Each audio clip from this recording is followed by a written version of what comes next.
são derramadas a cada instante. Olá, meu irmão, minha irmã.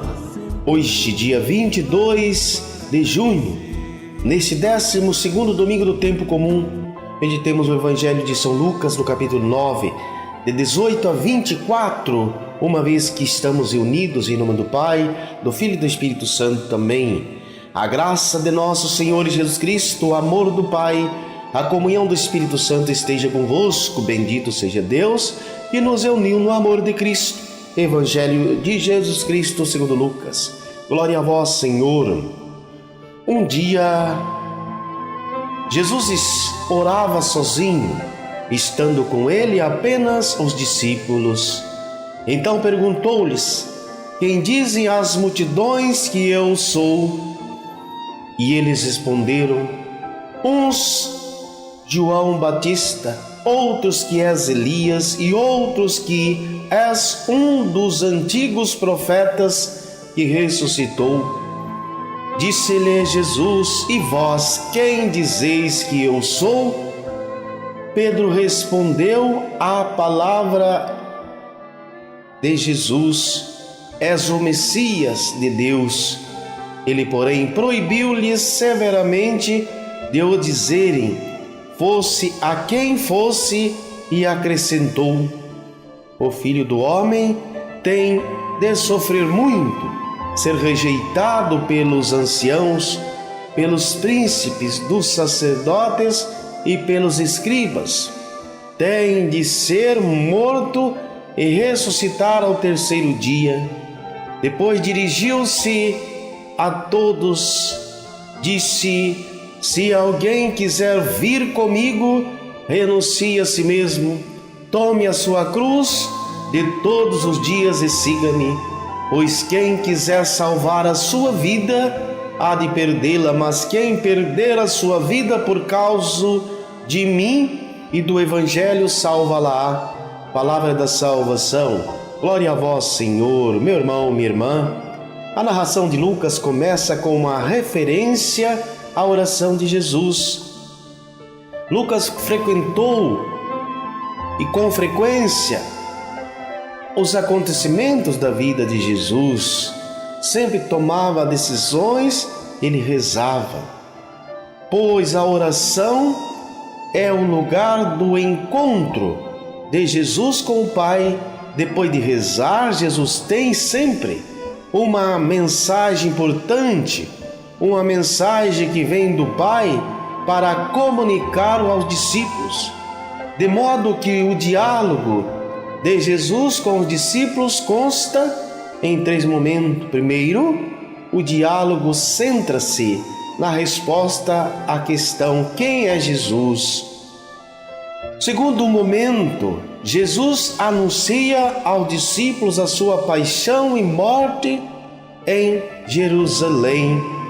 No terceiro momento, Jesus define as condições que os discípulos devem assumir para seguirem. Jesus lança aos discípulos uma dupla questão: o que é que as pessoas dizem dele e o que é que os próprios discípulos pensam dele. Foram respostas diversas, mas contemporâneos de Jesus veem-no a continuidade com o passado. É João Batista, é Elias ou algum dos profetas.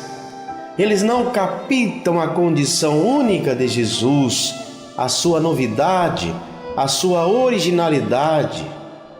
Ou seja, pensam apenas que Jesus é um homem convocado por Deus e enviado ao mundo como uma missão, como os profetas do Antigo Testamento. Mas não vão além disso. Na perspectiva dos homens, Jesus é apenas alguém bom, justo, generoso, que escutou os apelos de Deus, que se esforçou por ser o sinal vivo de Deus, como tantos outros homens antes deles. É muito mais que isso. Significa que o homem não entende a novidade de Jesus nem a profundidade de seu mistério, sendo natural que tenham visto em Jesus uma dimensão que as outras pessoas ainda não captaram. Pedro, porta-voz do grupo dos discípulos, resume o sentir da comunidade do reino na expressão: és o Messias de Deus. Dizer que Jesus é o Messias, o Cristo, o ungido de Deus, significa dizer que Ele é esse libertador que Israel esperava, enviado de Deus para libertar o povo e para lhes oferecer a salvação definitiva. A resposta de Pedro estava corretíssima. Jesus está consciente de que os próprios discípulos tinham ideias erradas acerca do Messias e da sua missão. Por isso, expressa-se a explicar-lhes o seu messianismo não passa pelos triunfos políticos ou militares, mas pela cruz e pelo dom da vida. No entanto, depois de anunciar o seu destino, que será cumprido em obediência ao plano do Pai, no dom da própria vida em favor dos homens, Jesus convida os seus discípulos a seguir um percurso semelhante. Se quiserem ser meus discípulos, têm de renunciar a si mesmo, tomar a cruz e seguir-me no caminho do amor. Renunciar ao seu egoísmo, autossuficiência, para fazer da vida um dom de Deus aos outros.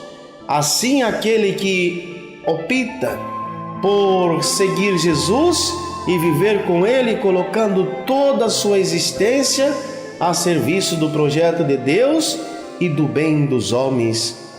Tomar a cruz é estar disponível para fazer da própria vida um dom total, consequências do dom do amor.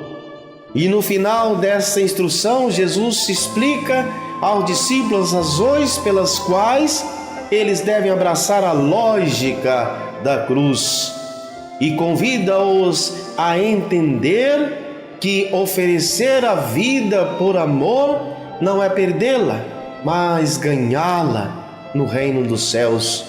Assim rezemos: Pai nosso que estais no céu, santificado seja o vosso nome, venha a nós o vosso reino, seja feita a vossa vontade, assim na terra como no céu.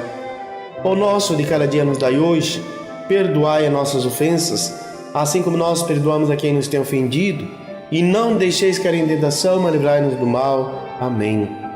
O Senhor esteja convosco, e Ele está no meio de nós. Que o Deus Todo-Poderoso, pela intercessão de Nossa Senhora Aparecida, vos abençoe, os guarde, proteja e ilumine. Pai, Filho e Espírito Santo. Amém. Um abraço, um beijo no coração. Fiquem com Deus. Até mais. Tchau, tchau.